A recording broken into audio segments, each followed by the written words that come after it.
you. I don't think you have joined the session before. Have you been here before? Or maybe I I've missed? no, I have been joining your sessions. Okay, fantastic. Yeah, maybe we never talked then. So we are asking a very simple question. What is the wallpaper on your phone right now? So would you like to share with us? Definitely. I was hearing the conversation before. Okay, fantastic. So Yeah, the wallpaper which I have on my phone, it's my family pic with my spouse and my beautiful son. beautiful. Wow, that's so sweet. That's so wonderful. So yeah, family is the key. I do have. I'm going to share. Nobody asked me, but I'm going to share. It's my mom and me, because I think she's the most important person in my life, and I like to keep it that way. You know, on my wallpaper as well. Yeah. It's a photo of the wedding of my younger brother, and she's quite healthy in that. So I'm hoping that she goes back to the same size and weight, because she's half of that size now. But yes, that's beautiful. You know, Divya, if you can share with us quickly so that we then get to know a little bit more about you as well. Definitely. Divya, are you there with us? Hello. Yes. So Would you? Okay. yes, my phone wallpaper is from a place I visited 2 years back. It's just a picture, like Of that. from, yes, it's from Singapore, I think, and it's Oh, the seaside view. And because I'm just traveling a lot right now, so it's there. okay, that's wonderful. That's beautiful. Yeah, Singapore is very beautiful as well. Yes, it's very beautiful. Yeah, yeah. So, you know, I have noticed that a lot of us don't change our wallpaper photos that much. I don't know. Initially, I think when earlier the technology just came in, there was this curiosity to change the wallpapers again and again, I think a couple of years ago. But now I think we just have it. And for me, I think probably it's been the same wallpaper for the last 2 years as well. So I completely understand what you're saying. But thank you so much for sharing, everybody. Ankurji, you're left. You're the only one who's left, and then we're going to go ahead quickly. Show us, because I see your video. I want to see the proof. Yeah. So my wallpaper is something that keeps changing because when I'm sleeping, my daughters are changing the wallpaper so that it's a surprise. So I don't Okay. know. It's some right now. It is something with you touch. It's a dynamic wallpaper, so it's keep changing. Oh, yeah. Wow, that's cool. Yeah. So I That, don't know what it is, but it's with my daughters. okay, that's the baby. Okay, perfect. Thank you so much, everybody, for sharing simple things in our lives. And I think simple things are cute, and simple things are something that connect us with everybody else. And we get to know everybody's personality, their likings, their visions, and I think that's a great way to understand each other as a team as well. You know, so that's the reason why we do this little bit of ice breaking. So now today, what we're going to talk about in the next 15-20 minutes is enhancing our attention and focus. Of course, you know, while we are working on certain projects or the goals or the tasks, and also in general in our life. So this presentation is going to cover a lot, so I'm going to have to fasten up a little bit. But at the same time, we're going to have the Q&A, which is always going to be there. So I'll try to wrap up everything within 15 to 20 minutes. So I would love for you to be present with me for the next 15 minutes, okay? Because this content preparation takes a lot of time. So I really would want you to be with me so we all can take the maximum benefit out of it, okay? So I'm going to share the screen now, and then I'll open up.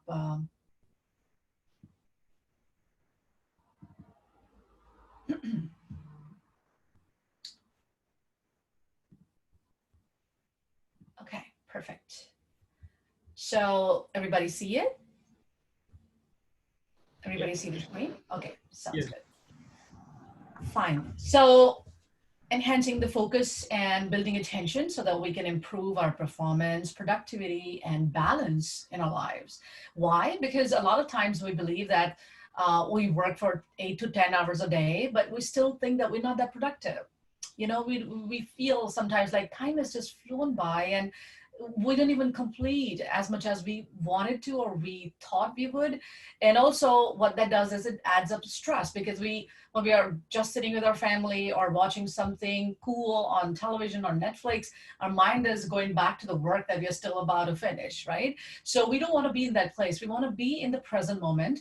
And when we are working, we're working. And when we are having fun, we should just be present with that fun time so we can rejuvenate ourselves and relax in the moment and recharge our batteries for the next day. Okay, so that's why attention and focus is not only important to make more money and be more successful materialistically or with the status and labels, but also to enjoy our life more, so that when we are in the pleasurable moments, we are attentive in those moments as well. So, in this particular slide, what I have mentioned here is, you can also read it while I'm talking, is that there are two approaches to attention and focus. And the important approach that we have to focus is the top-down approach, which is basically our ability to focus on the priority. Because there are going to be multiple tasks throughout our day and multiple things that our focus and attention goes towards, but not everything is equally important. So we have to understand, how do we pick up the most important thing, which is going to then take my selective attention. So if you read here, there's a top-down selective attention, which is intentional, which is goal-driven, and probably how you would like to spend more of your time each day. So in our life, for example, we have a certain goal around our physical, mental, emotional, and professional health for 1 year. Okay. And we have this vision that in next 12 months, I'm probably going to get this promotion, or I'm probably going to get to start this new business, or maybe I want to, remarry or marry for the first time, or whatever it is that needs your focus and attention. So make sure that priority that you are seeking for that particular time period stay in your awareness, and everything else that you do is going to support that vision. Okay? Because when we have, especially when we have a larger vision or a bigger goal, which all of us have, we try to go about achieving it, but what happens is the rest of the other things are not supporting it. So we're going to make sure that there's a top-down selective attention, which really means prioritizing the goal, the big vision, and then making sure that voluntarily every day, the structure of our life and the dedication of our time and energy is going towards manifesting that for you. And also the smaller little things, which are going to be the support system for its completion, are in place as well. So the difference between the amateurs and the experts, as you see from this graph, it is so clear that what we focus on and what we get results is directly proportional to the success in life. So as an amateur, we continue to spend a lot of time in many different directions. I recently coached a person who's very, very amazing and interesting, but his problem was that he was never able to focus on one goal at a time. He'll just get bored within 15, 20 days and he'll start to work on a new project. So an expertise needs 10,000 hours. This is written in a book called Outliers by Malcolm Gladwell, which is kind of really awesome research work he has done. So according to him, we need 10,000 hours of dedicated work towards a particular thing, which is going to make us experts. So for that, we need a lot of attention and focus. Okay. So focus can only occur when we have said yes to one option and no to all other options. Now, this is really cool. And I thought this really makes sense. And I've been talking about this forever in this group as well. But main important thing to remember is that this holds true for the larger goals as well as the smaller things that we do on the daily basis. I'm sure you all have your tasks in hand. You all have been delegated certain projects or certain responsibilities. So how do we make sure that we stay on the path and complete all the activities that we're supposed to, but at the same time, not overburden ourselves? Because the difference between someone who is doing something with love and passion and not burning out himself lies in its ability to say no to maximum of the things that are going to drain him. Okay, it could also be some people in our lives, or the conversations, or just helping other people all the time. I see some other people who are like overly compassionate, but when it comes to their self-compassion or their own ability to be productive, they don't know what they're doing. They'll stand up for everybody, but when it comes to their own ability to lead themselves, they don't have that leadership. So making sure that we understand that elimination is the prerequisite of focus. Okay. Now, the reason, of course, we do not have enough concentration and focus in our life is not able to prioritize what is most important to us. Emotional procrastination, which is the 30-minute obstacle I think I spoke about last time as well. We emotionally allow our mind to overpower our reality. Lack of motivation, too much of multitasking, time management issues, where I also explained probably in the previous workshops that we all have our own productivity time zones. For me, it is the evening hours, and for you, it could be the early morning hours. So making sure that we understand what is something that is my most productive hour to do the hardest task. Mental health issues, like if I don't know how to manage my stress, manage my anxiety and in my emotions, and obviously it is going to affect our focus and attention. And the last but not the least, which is a huge one, is the distractions, which in today's world is something all of us suffer with. So these are a couple of reasons that kind of disengage us from that attention that we should be putting in our daily life on all the things that are important to us. So distractions, I'm going to pick this up a little bit more today, because obviously this is something which is really important for us to address and understand clearly. According to Daniel Goleman, who has also written the book called Emotional Intelligence, he explains distraction in two main ways. One is the sensory distractions, which is something that we take as an input through the five senses that we have. And the second one is our own mind, which is wandering all over the place, which is emotional distraction, right? So from sensory distraction, when we receive the input, it stores itself as a memory, as an experience, and then mind itself makes stories around it. So obviously both of these are connected together as well. But just to identify the different types, it is explained for us to understand this. Okay, is this a sensory distraction which involves your technology, your gadgets, information overload, watching aimlessly this content and not paying attention to where all of our, the energy and the time is being spent. And obviously emotional distraction is when we are sitting with ourselves and we're just about to open our laptop and start to work, but we notice that mind is somewhere else, right? So that is something that steals our energy in the moment, and obviously the focus as well. So obviously in the present information world, it is something which is a norm for all of us. It is not something which is, I have to explain to you. I mean, though this sheet explains a lot, but the reason why we get distracted with a lot of content these days and information overload from these different social media platforms is because our brain has a habit of building what we call the compulsion loop. So if you see here, there's a third bullet point, it's written here: the brain's craving for novelty, constant stimulation, and immediate gratification creates something what we call as a compulsion loop. And that's why sometimes when we say, oh, I'm just going to watch one video, and then we'll continue to go on and on and on and on because of this instant gratification that brain receives and then releases a chemical called dopamine. This is exactly the same chemical that is released when we take drugs or marijuana or anything such as hard drugs as well. So what we're saying is that when we don't know how to stop the cycle of this compulsion loop, we get habituated by picking our phone and checking it again and again and again, at least a couple of times in an hour. And one of the ways you can actually notice it is by just becoming self-aware for 30 to 40 minutes and write down on a piece of paper how many times did you pick up your phone. You'll be quite surprised, because I was damn surprised and I was scared.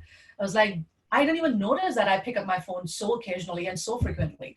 It's insane. So we are all diseased by this, but the point is that we have to become aware and find out ways to get rid of it. Okay. So in this particular slide, what is explained here is that the endless access to the new information is also affecting our memory.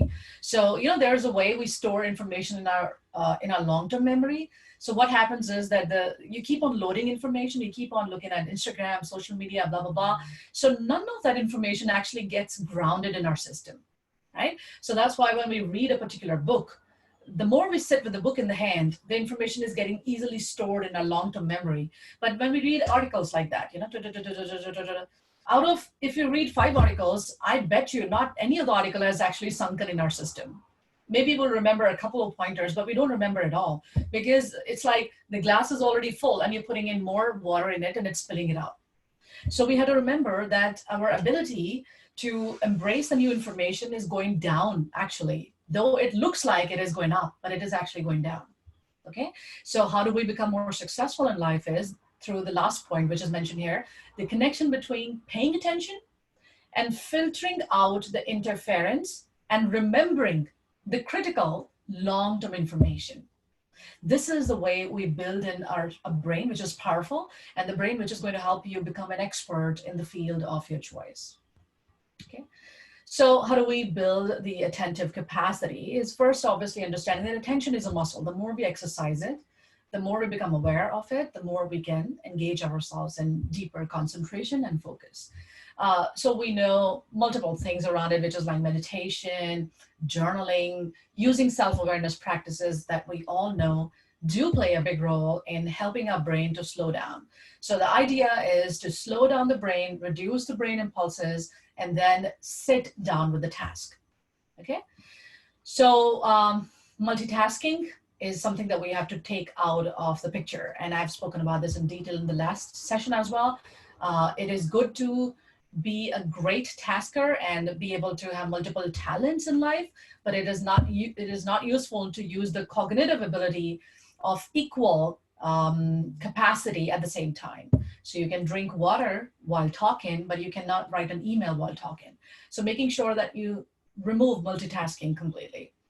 And if you see in this particular slide, it is clearly mentioned here, the quality of the work that we do when we are multitasking goes down drastically.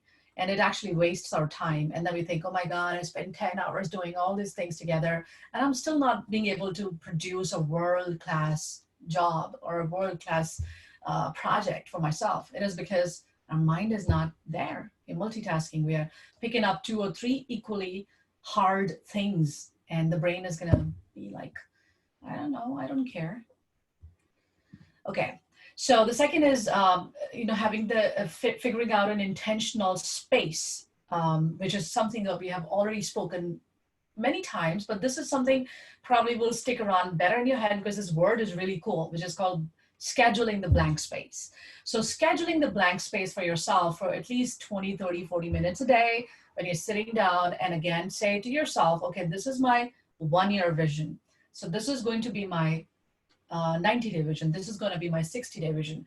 So then understand that most of the things that are, kind of supposedly be the hindrances, which is probably like too much socializing, too much talking, too much interacting with other people, which is probably not that useful, and maybe not stepping out of the comfort zone and building up the real connections that can help you in expanding your network.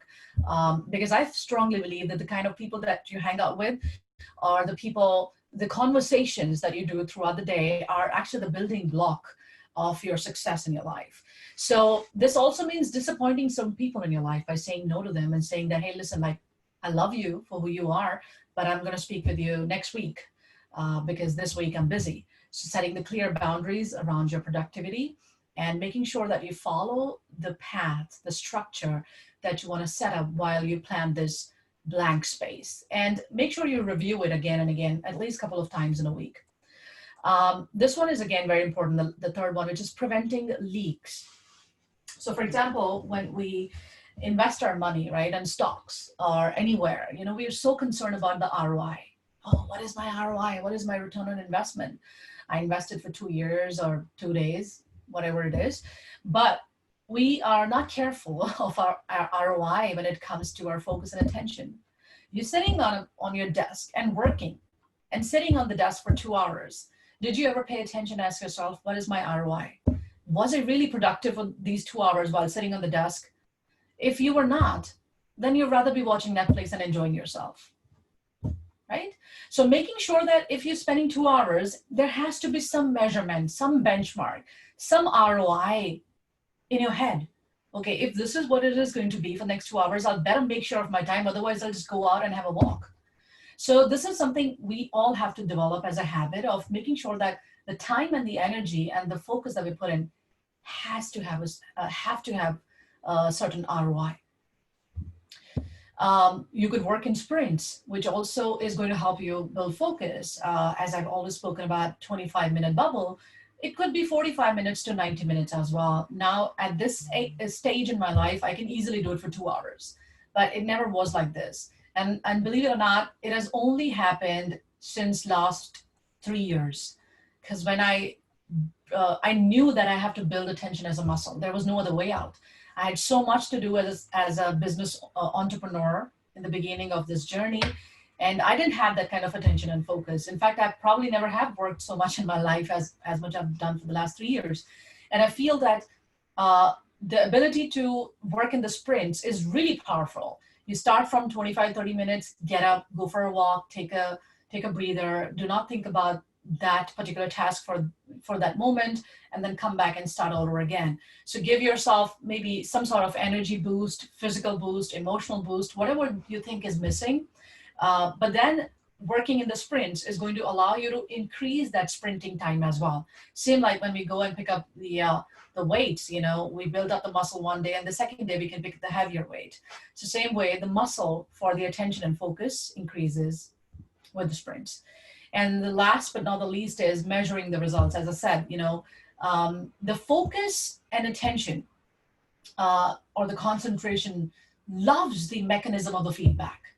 Okay, because when we stop giving ourselves a feedback, we don't even know how much additional effort we need to be putting in. So the reason why people sometimes avoid measuring is this point, is because they're fearful what the numbers are going to tell about ourselves. And that fear is sometimes holding us back, and the brain is saying, you know what, forget about it. I know I suck, right? But the trick is to tell yourself that, listen, this is not about how good or bad you are. It is about where you are and what you need to do, how much additional work you need to do, or how many additional hours or minutes you need to sit down extra, or what is something that you can apply simply in your life to enhance your focus. So making sure that we measure results and we have certain benchmarks in our life to gauge our focus and attention, and have certain ways to improvise as well.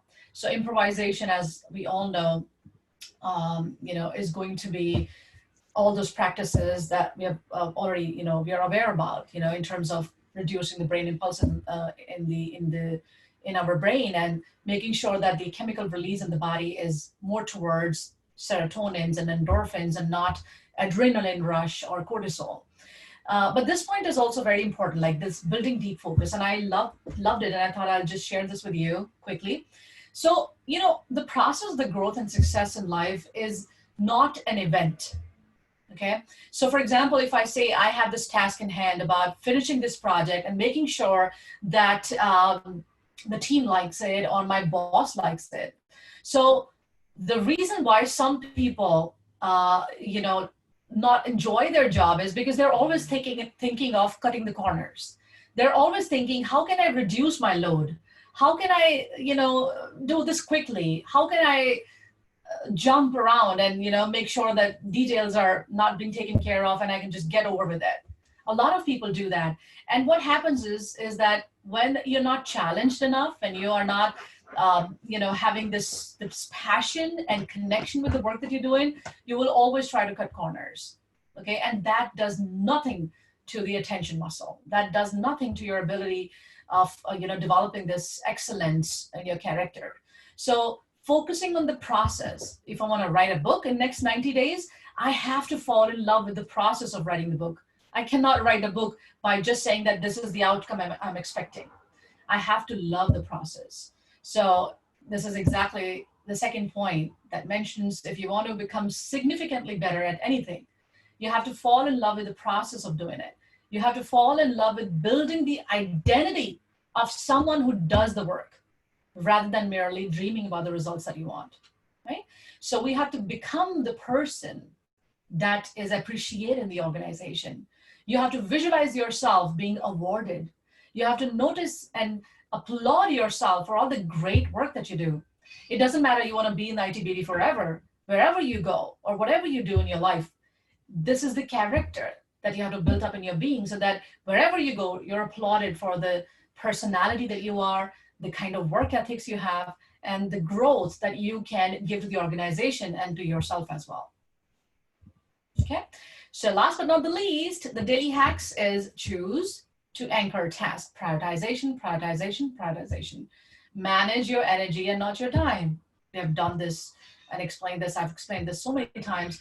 Notice what is the best time for you to do the hardest work, and then you do it that particular time. Block your specific time for email checking and not responding whenever the phone gives you notifications. Leave your phone in the other room, especially if it is something that needs your more focus and attention, because there's a recent study that suggests that if you're working on your laptop or you're working on something very important, and if your phone is even switched off, but it is next to you, that also gives you the distraction. This is a recent study. It is because we associate with our phone as to be the information source. So what starts to happen is that psychologically your brain is still there. So leaving it in a different room completely eliminates that vibration of that phone and takes you away and puts you into the ultimate focus. And last is remove all the tasks that could distract from the early morning focus. This is something that I believe we all can use for the first 20 minutes of your day. When you wake up in the morning, try to stay away from the phone and just sit with yourself and, you know, feel how you're feeling. What type of emotions are you experiencing?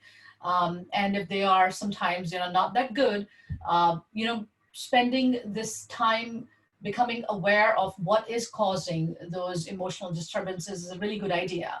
Because when we look at a particular thought, which is bringing sort of distress or emotional conflict, and when we look at it as a witness, we realize that those problems or those thoughts are actually not the only reality. It is probably one of the areas where my focus is more towards this reality, but there are other realities as well. So how can I allow myself to perceive things differently? And this is something which is useful to you once you're going to grow up in terms of your career and show up as a leader in the world, because the leaders are the one who are continuously challenged for multiple things. And most of the leaders spend 15-20 minutes in the day in the early morning to prime their day and make sure that they're not distracted subconsciously with the things that are going to steal away a lot of their mental power and energy, and focus on the prioritization, because there is always something that you can control, and there's always going to be something which is beyond your control. So we have to understand how we can prime our day is by focusing on what can I control today, which is going to help me building more focus and attention. All right, thank you. Okay, so let me just stop the share. Wow, I spoke a lot. I told you this is going to be a big one. All right, so let's spend next 5 to 10 minutes in answering the questions. So go ahead and shoot.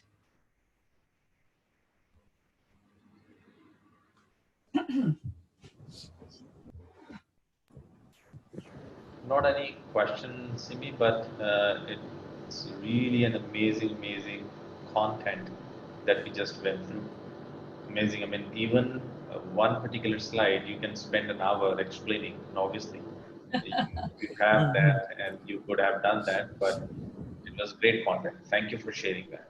Thank you so much. Really appreciate it. Of course. I mean, it's very thick content. I hope we can maybe do this again in another week or so. You know, we can revise it always, and I can talk about other things. You know, not the same things, but something more. Yeah, I was about to say that you know, once we have a larger audience possibly, because this is one piece, while you were going through that, and I was just thinking, next slide would have this, would have this. So possibly, 50, 70, 100 people should see this while you're talking. It is an amazing content, while people who have the normal, it's usual human behavioral distractions that can be actually taken care of by all these words of wisdom that you have put together. So thank you for Thank that. you. Really appreciate it. Thank you so much. Yes, I heard from Paramjit, right? Paramjit, you were saying something? Yes, actually, I'm new to this company and it's not even a month. I'm in training. So I have worked before like with 3 or 4 companies, but we never had this kind of sessions, right? So it's really amazing that I'm going through these sessions. And actually, when I started learning, actually still right now also I'm going through trainings. So uh, I was in the thought that I have to learn these things, but there are lot many things that I have to do with myself, right?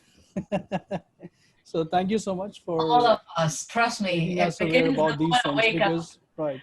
So Yes. actually we don't care about these things, right? We don't even think that these things have to be there Absolutely. in They're order the to basics of focus, everything, right? because right now what is happening is we all are smart people. We have, I mean, I'm reading a book called Sapiens. I don't know whether you'll like it. It's a really interesting read. So we have come far ahead, from where we started as sapiens, and we evolved so much. And living in civilized societies, we know we are smart. We're gonna get jobs. We're gonna make money. We can take care of our families. But while we do all of that, during this process, we somehow lose our own self. It is because of too much of Yeah. pressure, which is coming with the Yes. globalization. So we need to spend more time building ourselves so that all the things that we do outside of us reflects our true personality. Right. And that's a very beautiful thing. Yes. And I heard like you said that we like only in the morning when we wake up, then we don't have to go like we don't have a need to see our phones, right? But the first thing actually we do is uh, I straight away Totally. like go to my phone like to check. Yeah. So what's new?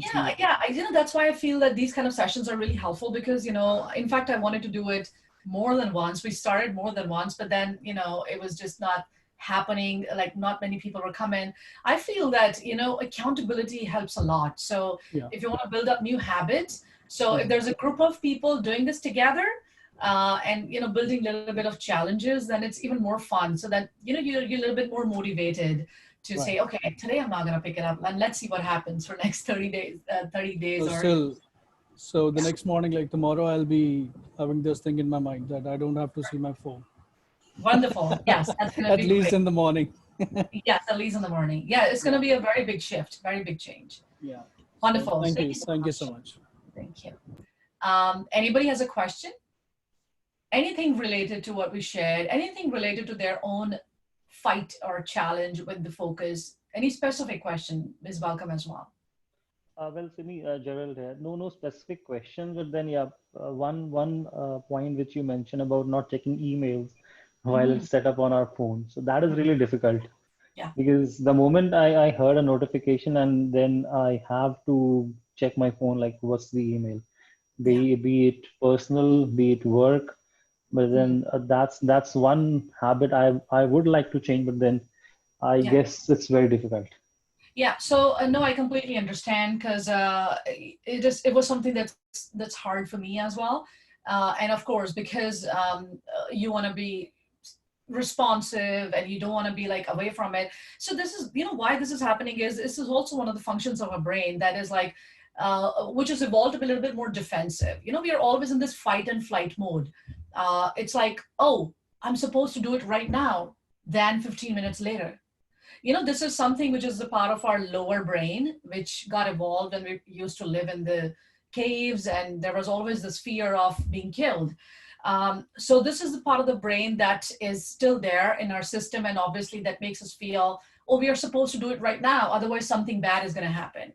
So that's why impulsively we want to reply immediately, we want to look at stuff immediately. So the way we can build a new habit is by at least developing this cushion. I'm not saying that you don't see it for 45 minutes or 1 hour. Can we just do this? Can we, first of all, put your phone on silent? My phone is on silent forever, probably for the last 3 years. Put the notifications on silent, okay? And then make sure, I know that, while you are in the work mode, like between 8 to 5 or whatever the time zone you have, make sure there are 4 slots, which is the time slots that you're going to look at your phone and reply to each email. So 4 slots could be maybe 9 a.m. in the morning, and then 12, and then 2, and then 4:30 or 5, or whatever the time frame that you work with. You'll see that the 4 slots, and that's it. You'll be at so much of ease because now you're training your brain that these are the 4 slots that I reply email to the people. And trust me, when you teach other folks, let's say there's a team who you're working with, the team expectations is also important based on the team that you're handling, or you're working along with your boss or the supervisor. It's not like sometimes there are urgency factors too, and I completely understand that. But at the same time, everybody can give you a little bit of cushion for a couple of hours, at least 1 or 2 hours. If you are in a profile where you have to make sure that you're always present, then you can have those blockages of time after every 2 hours. That's enough. Nothing is going to change in 2 hours. No life is going to turn around, believe it or not. So making sure that you train your brain to give some gaps, and this is going to allow you to be more relaxed as well. So just put away the notification and go with your rule book, understand your schedule for the day. And make sure also, because one of the greatest thing about the notification timeline blockage is that when you're working actually on the task in hand, which is important for you to be showcased in the organization for the greatness that you have within you, you want to make sure that nobody's distracting you. No email, nothing at all, no text. So stay away from your phone. Your phone is for you, not others for you to reach you. Okay? It is like the phone is a gadget to simplify my life, not to complicate my life. No, that's true. That's true. Okay? Yeah. Try it out and let's see. Because that's one practice. That's one practice I would love to do, so that even in this environment where we are working from home, and then we have to give time to our kid as well, because whenever I'm working, maybe I try to make sure that, okay, in case if he comes to me and wants to talk to me, I don't feel distracted, and I should reply to him as well, because that sometimes happen that, okay, you are so engrossed in your work that you actually don't pay heed to what exactly he or she is saying, and they feel ignored. I do have certain thoughts around it. I'll just take quickly 1 minute to explain it. Yeah. And my understanding here is that being engrossed is good, is productive. And I feel that if you are looking forward to work from home for the next, I don't know, for what time period, it is a great practice to look at your working time as your working time, period. Okay? I work with a lot of people one-on-one in my coaching practice who have this difficulty because their spouse and their child expects them to be available. And his fight is that he cannot be. And I feel that it is good to take little minor breaks. You want to take 1 hour break to spend with your child. That's perfect in the noon hour when there's lunchtime or something. But this is one thing that you're teaching your child as well, to be respectful of your time. And you're teaching others to be respectful of your boundaries. And I think this is something that we have to learn as a society, as a community, so that all of us understand that if we do not respect our work, we do not take the time that we are building our craft and our expertise in our life, then nobody else is going to do that. And probably your child is also not going to develop as a person who is going to be respectful of his time as well. Okay, I know I'm making a little bit of more blunt statement out here, but the reality is that setting clear boundaries is going to help you to be more productive, even if you're working from your home forever.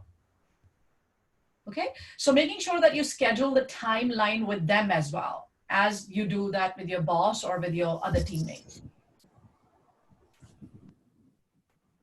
Yeah, okay. Okay, perfect. So guys, let's spend quickly next 3-4 minutes, because I think we spend much time, but let's just relax a little bit before we wrap up today.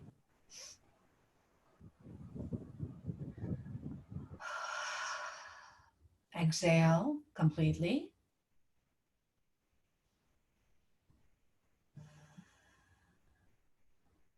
Take a deep breath in.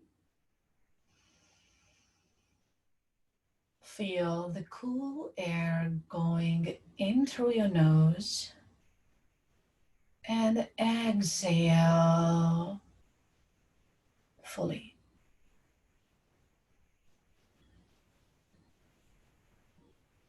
Inhale. Complete deep inhalation. Exhale. Relax.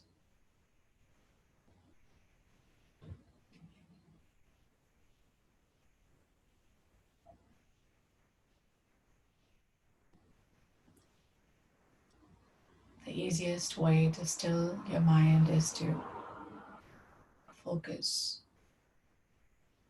on the breath.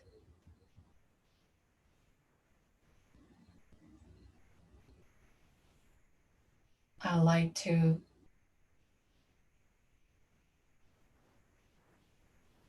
extend my gratitude for you to be present here with me in this workshop.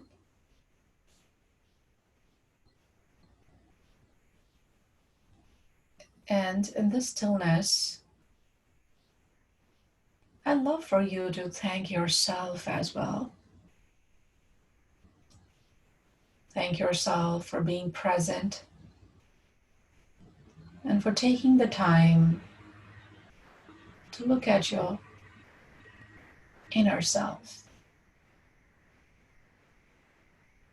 to become aware of some of the gaps that can be filled and help you build a happier, joyful, abundant life.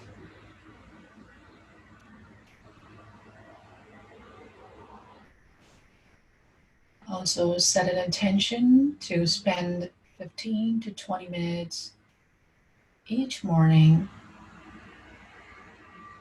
to become aware of all the blessings, all the beauty,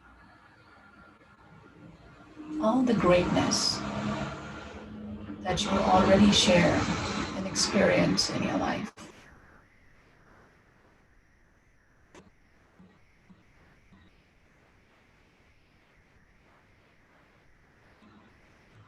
Take a deep breath in and relax. Thank you so much for participating, and looking forward to meet you next week, and we'll do a longer mindfulness. Today was quite a lot of talk. Thank you once again, and thank you, Nidhi, for hosting us. Thank you. I hope you enjoyed the session too. I do, yes. Wonderful. Thank We you. all did, Simi. Thank you so much. Love you all. Take care. Take care. See you again. Good day. Bye bye.